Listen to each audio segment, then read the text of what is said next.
if you are at school and you are doing this,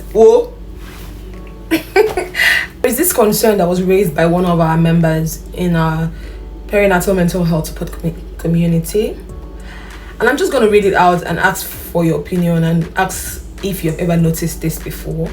As a parent, as a mother, if you have, we really need your help right now. We need you to share your experience, share what you did, and maybe just help this mother out, because obviously we tried to give what we think was our basic opinion in terms of this kind of circumstance. But to be fair, this was the first time I was hearing this, and I think it was the first time for most of our team members and all of that.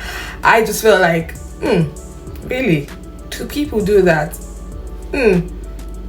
Just schools or daycare homes for children do all of that? I mean, just listen to this concern and let's hear what you have to say. This is her sending a message to us. It concerns my daughter. She's 2 years old. I recently enrolled her in school last September. Prior to starting school, she used to take just one nap in the afternoon that lasted for about 2 hours or thereabout. She's a very active child, very, very active. She had to stress that. But I noticed that since she started school, she sleeps a lot. She could even sleep for 4 hours, even after I pick her up from school, where she must have already napped. She will still sleep again in my store before I close. It's quite unusual. I don't know if there is any test to conduct to know if she's being given sleeping tablets in school, because you never can tell. Before we enrolled her, my husband was against it, saying she's still too small and that he's heard stories of school aunties giving sleeping pills to children who give them a tough time. So, ladies and gentlemen, over to you. I sincerely have not heard of this before. I never would think that any school who is being regulated would think about doing this. Have you experienced this before? How did you go about handling this case? What we recommended for her was, look, you need to maybe do some tests to determine if there's particular medication that's been given, say a toxicology test. So I thought about it from that perspective. But also we were like, don't just confront. You need to gather your facts first before you take any decision, so that it will not be that your child's sleeping pattern has changed, because obviously children's sleeping pattern changes as they grow, but sleeping for that long, I know it calls for concern. So I don't know if you have ever experienced this. This is the time that we need you. We need you to share with us the insights on how you dealt with the matter, or did you eventually see that they didn't do it, or if they did it, how did you handle it? We really need you to share those process of how you handled it. And if you are at school and you are doing this, if you are a school proprietor, a school proprietress, if there's anything like that, or you are a founder of a school, or you're a founder of a daycare center for children or for infants, please.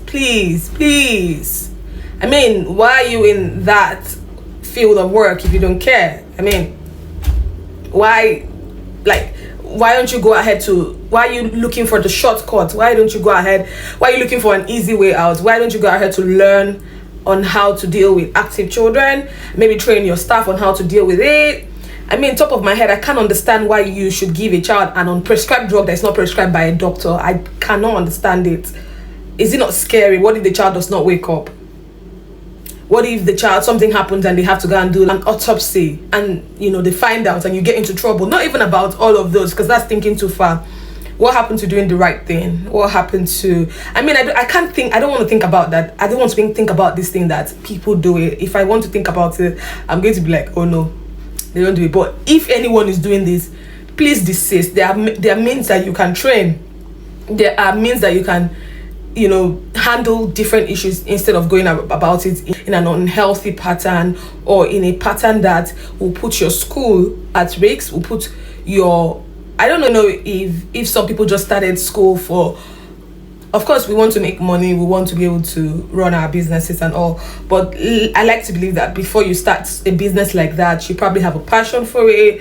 You probably want to see parents have a more successful life. That's why you're trying to assist them in the other way to childcare and you want to childcare like their parents would, even though you might not be able to give them the same kind of care like their parents, but that's why you are professional. That's why those kids are brought to you, and so you must take all the trainings and courses that's required for a professional, not necessarily like your basic education certificates, but obviously you need to go deeper because the world has changed, things have changed. You need to be able to know the basic things that has to do with caring for a child and go beyond just the basics, and even not just for yourself, for all your staff, not even the caregiver themselves or the teachers. It could just be even your cleaners, because sometimes if you don't have all the team in one direction, you might have a problem, because sometimes one person, you know, with lack of knowledge can lead to you not getting it right as a team.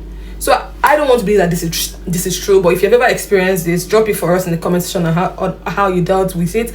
And if you're perpetuating this, please, these children are too innocent for this, and I hope I'm appealing to your conscience that you cut this short and receive the appropriate training that is required to childcare and run a daycare center for children. Let's have your comment. Thank you. See you on the next.